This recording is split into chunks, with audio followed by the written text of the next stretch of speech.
Dave Anderson here with the Fisherman magazine, and this week we're hearing that the Canal is producing big bass and big bluefish. We're hearing that the Albie bite continues to be hard to nail down. We're hearing that the tog bite in Rhode Island, especially in shallow water, has been on fire all week long. And the Fisherman magazine has found another one of its acoustic striper tags on the beach.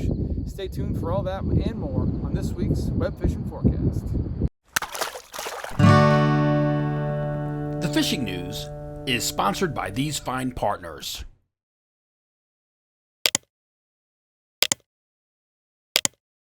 So, as I alluded to in the intro, the Fisherman magazine, our team on Long Island, they went out on the beach this week. We received news from Gray's Fish Tag Research that one of our striper tags, had washed up on the beach in East Hampton. And this is a striper tag. And this is a beach. So if you heard that, there was a ping on a beach like this, something this size, and you knew within about 1,000-foot radius where it was among all these rocks and seaweed and all this other stuff, you think you could find it? Well, they did. We actually found the device. We are very, very lucky. This program was worth the time. It's incredible that we didn't take a lot of time. These things are so accurate. It took us to the exact spot, literally. We're about 100 yards from where we walked down from the parking lot to the beach, and we recovered this thing. And Matt, I just can't believe it. I'm so elated that we got this, and there's going to be a lot of stories to tell about this one, but this is like the biggest story I think we could tell, is that we found it. More to come, guys. How cool is that? I like to look for stuff on the beach. I like to look for arrowheads and sea glass and stuff like that, and I got a pretty good eye, but I can't even imagine having to find that little thing, this little bulb on the beach. Nice work, guys. So let's start things off with the hardtail report, which is what we've been doing for the last few weeks. And I gotta say, this is just not shaping up to be that Albie season that we all hoped and wished for. These fish have been really hard to nail down. They're showing up in one place and then they're completely gone the next. It's been a really frustrating year for most of us that like to chase Albies. And my confidence is not high that that's going to change. So there's a couple hot spots this week, and we're just going to concentrate on those. Still, the most popular spot, the best spot, place with the most action is Vineyard Sound. You're going to go from like the Vineyard over to Nantucket, down to Wacoit, and then all the way down, about halfway down the Elizabeth, and then back to the Vineyard. That little square parallelogram, whatever you want to call it, in there is where the most action's been. And but even there, it's not consistent. You're hearing about the fish being off Wacoit one day, you get all the boats heading over there, and then they pop up off of Noman's the next day. So it's one of those things that they're really hard to nail down right now. There are some pretty nice sized fish over there. If you keep tabs on the Vineyard Derby website, you'll see that they're posting some nice sized Albies, and they're still posting pretty good numbers of bonito too. They just seem to be on the smaller side, at least over the last few days. But as you go through into Buzzards Bay, it's a desert. I had a friend of mine that went out of Westport. He fished up to New Bedford, and then he fished all the way well into Rhode Island, caught one Albie. They saw one school of Albies in that entire area. It's just dead zone in that area right now. But one place that's starting to heat up a little bit is up inside the bay. So we're hearing about some bonito and albacore actually from like Hope Island down to the north end of Jamestown, and then kind of over to the base, and then even kind of heading up underneath the Pell Bridge, the Newport Bridge. So there's been some schools in there, but it's far from a guarantee. You're not going to pull up in the boat and just see them breaking everywhere. It's, you're going to have to hunt for them. There are some bass and bluefish in that area as well. Also, a lot of surface splitzing with those fish. So, at least they are there to keep you busy if the Albies and the bones don't show. And then, Narragansett had a good day, but they disappeared. And then the West Wall had a good day, and they disappeared. And then, so you kind of got to head all the way to Weekapaug and Watch Hill before you're finding more consistent action. But even there, it hasn't been super consistent. They'll show up at the hill, they'll show up at Weekapaug, boats will all head there, and then they, the next day they're out south of Fishers, or the next day they're in the race. And I've got to think, because like if you go out to Vineyard Sound right now, be warned. I mean, it's like an in-water boat show out there. There's hundreds of boats on these Albies, and that's got to be why they're not staying in one place like you want them to. You got all these guys crisscrossing the schools, pulling up on them, throwing on them, and then gunning to the next one. And when that happens, it puts these schools down, and they're not they're not thrilled about it. They're going to move on. And a lot of times I'm hearing about the best action happening of the day, and then they're gone the next tide. Guys aren't even finding them. So it's been a tough Albie year. It's going to continue to be a tough Albie year, but just like all fishing, the guys who put in the most time are going to catch the most fish. And unfortunately, I think that's going to have to be the way we do this. And then heading into Long Island Sound, the best action still along the north shore of Long Island, but it's far from a guarantee there as well. Starting to hear about some sporadic schools from Norwalk to Milford to New Haven, and then even out as far as the Connecticut River. But I mean, you better bring the bass gear if you're going to look for Albies in that area, because it's been very widespread, very sporadic, and the schools seem to be on the smaller side. It's been a tough week for hardtails. What can I say? Got to be honest. Now let's start things off in Massachusetts, and because of that sporadic Albie bite, the fish that are getting the most attention in Massachusetts are striped bass, and it's still a northern part of the state thing. You can get them anywhere, obviously, but the best action is happening from Plum Island down to Boston, through Situate, and then right to the Canal. That whole shoreline there has been really good, and a lot of really nice fish in that area. There's so much bait there. So they've got adult bunker, they've got peanut bunker, they've got small mackerel, they've got any number of other bait fish that are swimming inshore there. And I talked to James Jukes up on Plum Island. He said things are still great up there. They're still getting a lot of nice fish. The nighttime guys are getting some really good fish on eels. But even now, he said it doesn't matter day or night, you got a good chance of getting some nice fish. And guys plugging in the morning are getting slot fish, getting here and there, popping a 20-pounder. But even through the day, you got a good shot at getting a slot fish. And then as you head down into Cape Ann, it's the same deal there. There's a lot of really nice fish in Cape Ann right now. Guys have been having some afternoon blitzes, some really nice fish being caught there. Last week especially, but it's continued into this week, hearing about 20-pound fish, 30-pound fish.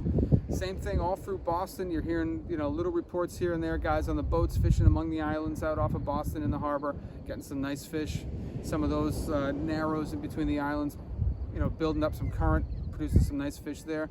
Situate's been good for almost a solid month now, and they're getting a lot of nice fish there as well. I mean, there's a wide mix of sizes there, from schoolies all the way up to 20 pounds. You're getting a lot of fish of that size. But there's been regular occurrences of bigger fish, some fish up to 40 pounds and maybe even some bigger ones. And then you go all the way down to the Canal, and you're starting to see some bluefish starting to mix in now. Some really nice bluefish, fish in the teen size. And then into the Canal proper, there's been a lot of nice fish in the Canal as well. Last week there was a melee day. I mean, we talked about it in the report last week, but fish well into the 40-pound range, a couple rumored to be over 50. And that has continued this week, but it hasn't been a blitz thing this week. It's been a jig thing. Pink has been the popular color. I talked to Greg from Red Top, and he said pink's been really popular. He said the night guys jigging have been getting a lot of nice fish. He said the Canal too is just chock full of bait. They've got peanut bunker there, they've got adult bunker, they've got mackerel popping in and out, they've got young of the year herring coming out of the run, and they've got tons of squid. And when the bass find bait in those numbers, they're not going anywhere. So the Canal has been a really good place, and I think it's going to continue to be very good through this next set of tides. We got a breaking tide coming up right around the corner, and I got to believe it's going to be good again there as well. The other place that we're hearing about pretty good bass action, not quite the size, but it's been the Vineyard and the Elizabeth Islands. We're hearing about a lot of schoolie action there in the ponds out on the Vineyard. And then on the north side of the Vineyard and over to the Elizabeth Islands, we're hearing about fish, in that 30 to almost 40-inch range, like topping out at like 18, 19 pounds. It's been mostly a night thing, mostly live eels, but guys are getting them on rubbers as well. And those have been the hot zones in Massachusetts for stripers. The Cape's been quiet, and but a lot of guys are telling me that they think when this wind changes, things are going to pick back up. So we'll see if they do next week. Bottom fishing, it's been mostly a tautog thing, and it's been getting really good. So inside the canal, guys are doing well on tog, and then all the way out, into the, out around Stony Point Dike, and then out to Marion, and then all the way to the Rhode Island border. I'm hearing about a lot of good tog fishing. I haven't heard about any like really big ones, but I've heard of fish to 8 pounds. And a lot of these fish are being taken in shallow water, 25 feet up to 5 feet. That seems to be the zone where most of these guys are fishing. I don't doubt for a second if you fished in 50, you could get some nice ones too. But a lot of these fish are coming from shallow water, and it's been a very popular thing lately. And then the last thing that's been pretty popular in Massachusetts, and we did talk about it a little bit, is bluefish. The Canal has had some really big bluefish, fish into the teens. They have started to kind of bleed out into Buzzards Bay. So you're getting some teen-sized bluefish there as well. And at the same time, a good push of big bluefish showed up on the Vineyard, and it's reflected in the Vineyard Derby results. Just in the last couple days, there was a 16.5 and a 15-pounder logged, one from shore and one from a boat. And you're seeing a lot of other fish in the 10, 11, 12-pound range. So that should make things interesting on the leaderboard as we progress further into the Derby. But suffice it to say, the blue fishing is good and getting better. And also, as more of these bass move through the canal and start to bleed out into Buzzards Bay and then heading more off toward Rhode Island, we're just going to see, I kind of feel like we're in for an old school October, which we haven't seen in a while. So I'm excited for that. It's been a little bit of a slow September bass-wise, especially Mass Rhode Island, but I'm excited to see an old school October. Let's hope I'm right about that. And as we move over into Rhode Island, the striper bite, as I was kind of alluding to there at the end of the Massachusetts report, it just hasn't really come up to where you expect it to be in Rhode Island in September. There have been a few exceptions, some nice fish taken, and one place that has been producing some better fish is Block Island, mostly for the boat crew. But in along Aquidneck Island, all along South County, there have been dribs and drabs of some bigger fish, but most of the fish that guys are catching are small, let's say larger sized schoolies, like 24 to 28 inch schoolies, and then slot fish. You're not hearing about a lot of fish up into the 20-pound range. Again, here and there. I got a 25-pounder the other day, but most of the fish I'm catching, personally, from the surf, we're going 24 to 37 inches, something like that. Fish up to like 17 pounds. And that's been a pretty common story among the guys that I keep in touch with, from South County up into the bay and throughout. It's a lot of smaller fish. There's a lot of that class of fish up at Providence right now. You go up there pretty much any day. You're going to find blitzes on the surface in the morning and the evening. You're going to have a good time catching them, and there's going to be some bluefish mixed in as well. Same thing in those areas around Jamestown and like the naval base. There's a lot of bass and medium bluefish in that area, and you're going to have a good time catching them. You got a good shot of finding an Albie or bonito in there as well. Case in point, I was out the other day with John Lee, writer for the Fisherman, and we were doing some filming for a project that we're putting together for next year. But he was, he put the mask on, he went down with the GoPro, swam down underwater, and we were looking for blackfish on the bottom. He got some footage of that, which you're going to see here. And then a big shoal of stripers came by. Now, these weren't giant fish. These are the fish I'm talking about. These fish were in that, 24 to 35 inch range. But it's a good sized shoal of fish. In fact, he said it was the biggest school of fish he's seen in a dive this year. And that's kind of just been the way it is bass-wise, unless you're out fishing eels at Block Island, which has been producing some bigger fish.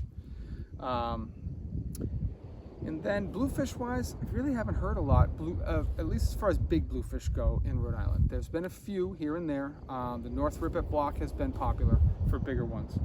But smaller bluefish have dominated the shoreline, from Watch Hill all the way to Point Judith, and then over to Aquidneck Island. And in my experience, it just hasn't been a lot of them. You're finding them here and there. It's almost more like they're a nuisance at this point, because you're just not expecting to find them until you're throwing an epoxy jig and they come and take it off. Blue fishing's been a little off in Rhode Island, but black fishing has been phenomenal. And that holds true for the shore guys and the boat guys. These fish are up shallow. I mean, you're getting them in 5 feet of water, you're finding keeper-sized fish. And there are, again, same thing like I was saying in Massachusetts. I haven't heard about any like really big ones. I've heard about fish that like 7 pounds. But a lot of keepers, a lot of satisfied anglers, again, shore and boat.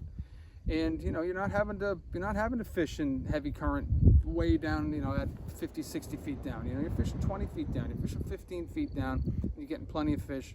Blue crabs, no big surprise, that's been the dominant bait. And in my experience, rigs have been far out fishing jigs. I know you can get them either way because I've gotten them both ways, but for whatever reason, the rigs have just been dominating in my experience, and from a lot of the guys that I've talked to, they've said the same things as well. And if you head out a little deeper, I said last week that the black sea bass seem to be taking a step up. Well, I think they took another step up this week. We're seeing more sizable sea bass taken this week. On the east grounds, we're seeing them south of block, even some inside of block. We're seeing more 4 and 5 pounders this week. And the cod fishing has been really good too. And a lot of these fish are mixing together. You're finding them in the same place. You're catching them on the same jigs. So, throwing a flat fall, throwing a diamond jig, anything like that, you're getting bit. And you got a good shot at getting a 5-pound sea bass, and you might get a codfish, 10, 12, even 15 pounds. The bite for both of those species has been good, and it should only get better from here on out. Now I'm going to throw things over to Mike from Watch Hill Outfitters. Let's see what's happening out their way. Take it away, Mike. Hey guys, it's Mike Wade, Watch Hill Outfitters, just checking in for the week. Lots of fishing going on right now. Definitely get out there and do some tog fishing. Some of the guys have been reporting some very nice size blackfish on the reefs out front. Little rock pile, little crab, definitely a good fishery. Guys, one of the things that's going on right now is we've got a lot of fish coming out of Mass. Been hearing some very good reports at the Canal. Large fish, big bass, some really good sized bluefish with them. So come on in, get some big lures. We're expecting those fish to be here. We have a lot of bait in the water. We've also got some nice albie fishing going on. Seems to be a little sporadic, but Toby came in the other day from the Fisherman magazine, and those guys got some nice tog and actually picked up a beautiful bonita. So get out on the water. Thanks, Mike. You guys do a good job there. I really appreciate those reports. And as we move over into Connecticut, the best bass fishing in the state is taking place around the Connecticut River. There's a ton of bait there. We're seeing a lot of peanut bunker and good numbers of adult bunker still. And it's just kind of kept these bass in tight over there. So it's been a little bit better for the boat guys, especially during the day. They're seeing some blitz action, even midday. A lot of topwater action, a lot of unweighted soft plastic action. Might want to give Mike Roy from Real Cash Charters a call if you want to get in on some of that. But even on the adjacent beaches outside, there's been, especially more, early morning, late evening, it's been some good topwater action for the surf guys there. And then as we kind of go over into the darkness, things really start to pick up. Live eels and large soft plastics have been doing very well. Fish up into the low 30-pound class, even some a little bigger than that. And live eels, obviously, doing very well, and you do very well in chunks also. Another place that's been really good for just general bass action has been like Southwest Reef and 6 Mile. In that area, I talked to TJ from Rock and Roll Charters. He said that it seems like every day the bass fishing just gets a little bit better and a little bit better. They're not seeing quite the size of some of these fish that are coming from the Connecticut River, but they're seeing very consistent action and some really good sized fish, like up into the low 20-pound range. A lot of slot fish in that area. And he's doing a lot of his damage trolling, but guys, drifting by the reefs and throwing bucktails, even throwing topwaters into the whitewater, and bouncing rubber or 3-weighing eels. All these methods are going to catch some nice fish, and in that area, you always get a good shot at getting a really big one. And then we're not going to hear from Max this week. He's out on the boat, but he did tell me that the bass fishing has really started to pick up in their area from Milford out to Norwalk.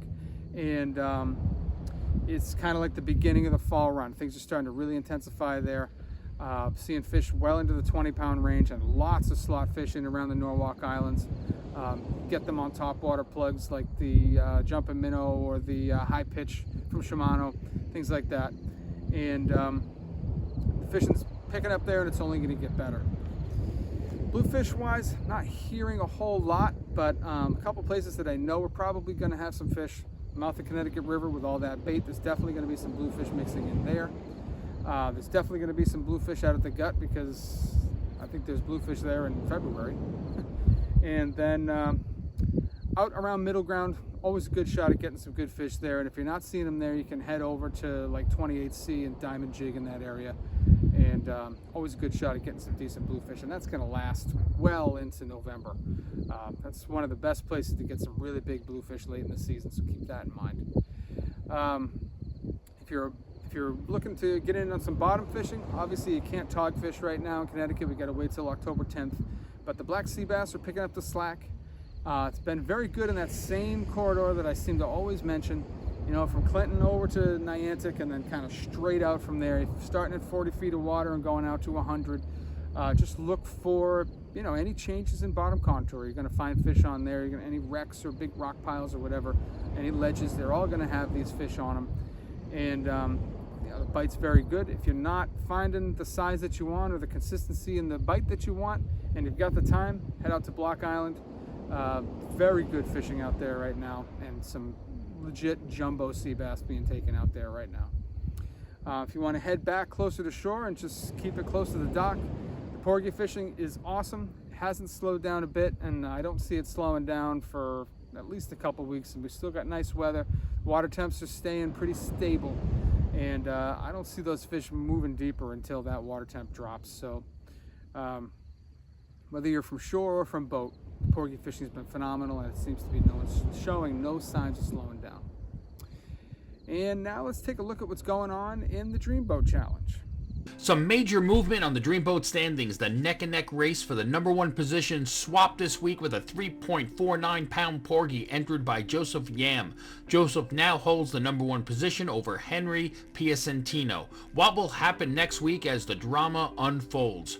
Other entries include Stephen Lund's 7.5-pound weakfish, Rocco Calisa's 2.87-pound sea robin, and a 17-pound bluefish from Derek Chiro.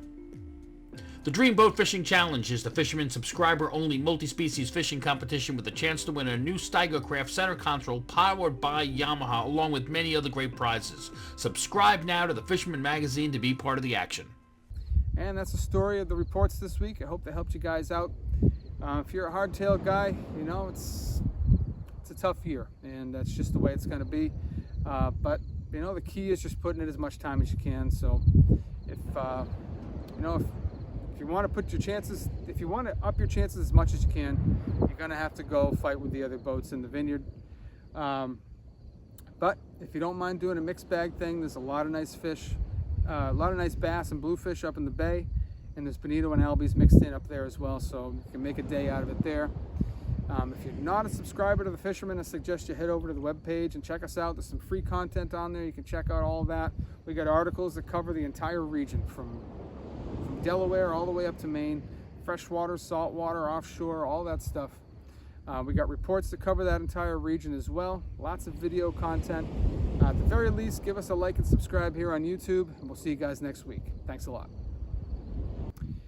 And something else I need to mention is, on a solemn note, as most of you know, we lost our senior editor on September 16th, Fred Galifaro, very famous, phenomenal surf fisherman and writer.